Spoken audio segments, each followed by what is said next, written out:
नमस्कार दोस्तों, प्रयास एकेडमी स्वागत करती है आप सभी का। आज हम चर्चा करने आए हैं एक ऐसी भर्ती की जो अपने समय में लगातार कंसिस्टेंट बनी हुई है और विडंबना ये है कि हमारे बच्चे थोड़े इससे जानकार नहीं हैं। तो बच्चों देखिए, एसएससी जीडी कांस्टेबल की ये भर्ती महज 10वीं पास बच्चों के लिए एक सुनहरा अवसर है। ऐसे युवा जो 12वीं पास करते हैं, 18 साल से 23 साल तक नौजवान पीढ़ी को सीधे भारत सरकार की सेवा में, भारत देश की सेवा में लाने का एक सबसे सरल और सबसे आसान माध्यम है। जहां हमारा 10वीं का बच्चा इस उधेड़-बुन में लगा रहता है कौन से विषय लूँ, 12वीं का बच्चा इस उधेड़-बुन में लगा रहता है कि मैं कौन से कॉलेज जाऊँ। मैं उनसे कहना चाहूँगा कि तैयारी पे ध्यान दें और आप आसानी से इस परीक्षा में पास हो सकते हैं। बहुत ज़्यादा सिलेबस नहीं है, कंसिस्टेंटली जॉब आती है, पिछले 4 सालों 5 सालों से लगातार भर्ती हो रही है और सबसे मज़ेदार बात है कि 1 साल के अंदर ये पूरी प्रक्रिया कंप्लीट हो जाती है। और लगभग आप इसे स्टेट की ही जॉब समझें, क्योंकि होता क्या है कि स्टेट वाइज कट ऑफ बनता है। तो कहने का मतलब मेरा ये है कि एमपी पुलिस का कोई गारंटी नहीं है, 2 साल में आ रही, 3 साल में आ रही। सब इंस्पेक्टर देखिए 5 6 7 साल में आई और उसके बाद पोस्ट भी आई कितनी, 500। तो ये भर्ती लगभग 45-50 हज़ार के आसपास लगभग हर साल बनी हुई है। अभी अपन चर्चा करेंगे, काफ़ी कम आई है इस बार, लेकिन उसकी संख्या भी बढ़ जाएगी। तो देखिए, 8 पैरामिलिट्री एसएससी जीडी कांस्टेबल, जब आप शब्द सुनते हैं तो पैरामिलिट्री में कांस्टेबल बनने के लिए भारत सरकार के द्वारा उठाया गया ये बहुत अच्छा कदम है। इसमें आप ज़रूर चयन लें। BSF, CISF, CRPF, SSF, ITBP, Assam rifles, NCB की पोस्ट इस बार ज़रूर नहीं है, एसएसबी ये सब यहाँ पर है। और कोई बहुत बड़ा टफ प्रक्रिया नहीं है, बहुत आसान है। कंप्यूटर बेस्ड एग्जामिनेशन आपका होगा, जैसे कि आप नॉर्मल सारे एग्ज़ाम देते हैं। फिर फिजिकल, उसमें ज़रूर लिखा है पीएसटी और पीईटी, बट दोनों सेम है। एक में आपके हाइट वगैरह, चेस्ट वगैरह नापा जाएगा, फिजिकल स्टैंडर्ड देखे जाएंगे, देन फिर आपको फिजिकल एफिशिएंसी में रनिंग वगैरह के लिए भेजा जाएगा। ठीक है, सिर्फ एक ही इवेंट होता है रनिंग। एमपी पुलिस कांस्टेबल जैसे बहुत सारे इवेंट्स आपको गुजरना नहीं होता। और फिर देन मेडिकल और डॉक्यूमेंट वेरिफिकेशन वगैरह होकर आपको ज्वाइनिंग मिल जाती है। तो ये बहुत अच्छी परीक्षा है, बार बार मैं आपसे बोल रहा हूँ, क्योंकि 1 साल के अंदर कंप्लीट हो जाती है। क्या है, कैसा है, बहुत 1 दिसंबर से आई हुई है, लेकिन मैंने कहा ना, अनभिज्ञता, जागरूकता, पोस्ट कम आना, ये सब तमाम ऐसे कारणों से बच्चों को ऐसा लगता है कि हमको ये नहीं भरना चाहिए, या फिजिकल टफ है, जो भी ऐसे तमाम पैरामीटर्स। तो इसलिए मैं आज हम इस पर चर्चा कर रहे हैं। तो 1 दिसंबर से लेकर 31 दिसंबर तक ये 10 दिन बचे हैं आपके। जस्ट जाके जल्दी से फॉर्म भरिए और इसके एग्ज़ाम जो हैं फरवरी से अप्रैल के बीच में होंगे। ठीक है ना। और एसएससी ने बोला है, मतलब होगा, सीधी सी बात है। ठीक है, फिर आइए अपन अगले इस पर देखते हैं। मैं आपको शॉर्टकट में समझाऊं तो देखिए, सिर्फ 18 साल से 23 साल तक, अगर आप 23 साल से ज़्यादा हैं तो सोचिए इस फॉर्म को नहीं भर पाएंगे।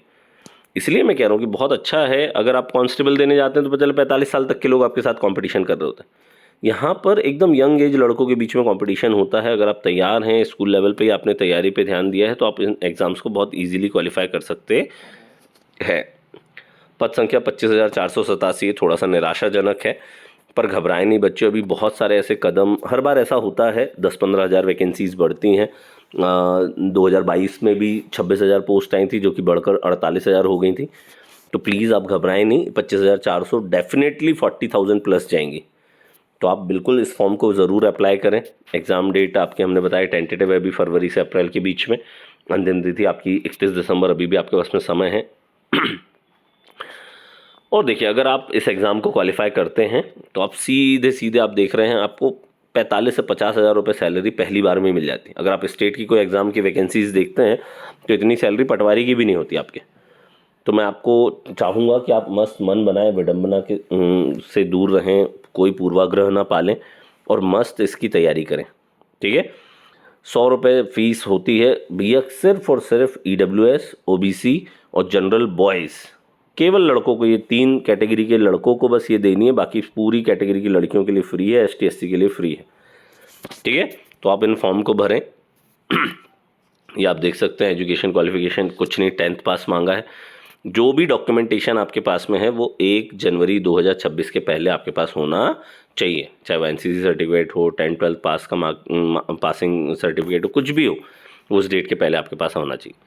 हाँ, अगर आपने एनसीसी लिया हुआ है तो आपको बोनस मार्क्स मिल जाते हैं। जैसे सी सर्टिफिकेट है तो 5% आपको बोनस मार्क्स, 5% मतलब लगभग 8 नंबर। ठीक है, क्योंकि 160 नंबर का पेपर होगा अभी, तो अगर आप देखेंगे तो 5% लगभग 8 नंबर आपको वहाँ पे मिल जाएंगे। इसी प्रकार में 5, 3, 2% आपके पास में मिल जाएंगे। ठीक है, अब आगे बढ़ते हैं अपन। ये है पोस्ट डिटेल, थोड़ा इसको समझने में आपको दिक्कत हो रही होगी। हमने इसके लिए इसका एक शॉर्टकट बनाया और अपने कुछ का प्रेफरेंस भी दिया है। ये देखिए, तो CISF में 14,500 पोस्ट हैं, ये तो लगभग इतनी ही रहेंगी। लेकिन जो CRPF और BSF की पोस्ट आप देख रहे हैं ये बहुत कम है, जो कि डेफिनेटली लगभग 5-5, 10-10 हज़ार बढ़ेंगी, क्योंकि BSF में पिछली बार 15,000 से भी ऊपर पद थे, और 15,000 को सीधे 616 इतना बिल्कुल भी वाजिब नहीं है। और अभी BSF ने, CRPF ने बॉर्डर में हो रही घटनाओं को, नक्सलवाद को समाप्त करने, ऐसे तमाम कारणों से उन्होंने माना है कि अभी हम अपने पदों में वृद्धि करेंगे। तो ये आपके सामने पदों का विवरण है। और सबसे बड़ी चीज़ है कि आप प्रेफरेंस क्या लें, ये भी एक बहुत बड़ा प्रश्न बच्चों के सामने रहता है कि सर हम कौन सा प्रेफरेंस लें। तो देखिए, पूरी तरह से आप पर निर्भर करता है कि आप कहाँ रहते हैं। आप डायरेक्ट दुश्मन के साथ भिड़ना चाह रहे हैं तो आप BSF वगैरह ले लें, ITBP ले लें, SSB ले लें, है ना। लेकिन अगर आप चाह रहे हैं कि नहीं, अभी हमें और आगे तैयारी करनी है, हमको और अच्छा करना है, मेट्रो सिटीज़ में अगर आपको रहने का मन है तो आप CISF ले लें, CRPF है, SSF सबसे सेफ़ है। पोस्ट ज़रूर कम है लेकिन उसमें आपको बहुत सारा समय मिलता है तैयारी करने का। तो इस तरीके से आप अपने पदों के प्रेफरेंस को देख सकते हैं। हमने जो ये दिया है, हमको लगता है CISF, CRPF, SSB, SSF ये आपको टॉप 4 में रखना चाहिए। आप इसका सीक्वेंस कुछ भी रख सकते हैं, 1 2 3 4 1 2 3 4, बट शुरुआती 4 इनमें से रखें। अगर आपको एकदम डायरेक्ट फ्रंट लाइन में सीधे भिड़ना है तो फिर आप ज़रूर BSF को टॉप पे रख सकते हैं। ये लोगों की खुद के सपने पे भी निर्भर करता है, ठीक है। तो हम आगे बढ़ते हैं, प्लीज़ इनको बहुत गंभीरता से रखिए। इसका स्क्रीनशॉट ले लीजिए आप। ये देखिए, पैटर्न ऑफ कट ऑफ क्या होता है, पहले स्टेट वाइज आता है, फिर फोर्स आपने कौन सा प्रेफरेंस लिया है, फिर कैटेगरी आपकी क्या है, बिलोंग करती है, एरिया वाइज आपका कट ऑफ आता है। तो बहुत सारी चीज़ें मैटर करती है, आप उसमें निश्चिंत रहें। एज के लिए हम लोग पहले भी चर्चा कर चुके हैं। आप आराम से, अगर आप 2 जनवरी 2003 और के बाद ऐसा पैदा हो रहे हैं तो भी आप आराम से इस एग्ज़ाम्स को दे सकते हैं। लेकिन आपका जन्म 1 जनवरी 2008 के बाद नहीं होना चाहिए, इस बात को ध्यान रखें, ठीक है। तो 2003 से 2008 के बीच आपका जन्म होना चाहिए। हाँ, अगर आप सेंट्रल का आपके पास में ST SC का क्राइटेरिया है तो फिर आप ये 18 से 23 का जो पैटर्न है वो आप 5 साल उसमें और जोड़ लीजिए और आप 18 से 28 साल तक एलिजिबल हो जाएंगे। अगर आपके पास में सेंट्रल का OBC का सर्टिफिकेट है तो फिर आप 18 से 26 तक एलिजिबल हो जाएंगे, ठीक है। तो ये एक छोटा सा फ़ायदा यहाँ पर आपको कैटेगरी वाइज मिल जाएगा। चलिए आगे चलते हैं। एग्ज़ाम पैटर्न की अगर हम बात करें तो टोटल सिर्फ 4 ही सब्जेक्ट आते हैं। हर बार अभी तक इन्होंने कोई पैटर्न में चेंजेस नहीं किया, लगातार इसी पैटर्न पे वो कर रहे हैं। आपको 80 प्रश्न करने होते हैं, कुल समय आपको मिलता है 1 घंटे का। हर क्वेश्चन पे 2 नंबर होते हैं, इसलिए कुल अंक आपके 160 हो जाते हैं। 0.25 की नेगेटिव मार्किंग भी होती है, थोड़ा सा ध्यान रखिएगा, उसका बेशक कम है लेकिन फ़र्क पड़ता है। ये पार्ट 4 भागों में आप देख रहे हैं। मैं इसको हम थोड़ा सा सरल करते हैं, हम अपनी भाषा में आपको लेकर आते हैं।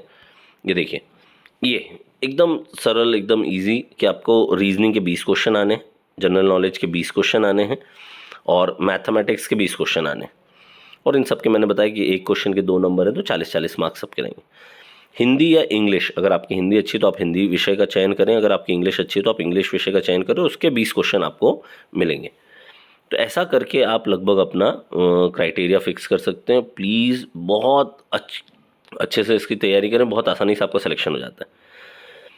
फिजिकल पैरामीटर्स क्या है, क्या आप इन पेपर्स को दे सकते हैं। तो मेल की हाइट उन्होंने मांगी 170 सेंटीमीटर और फीमेल की हाइट मांगी 157 सेंटीमीटर।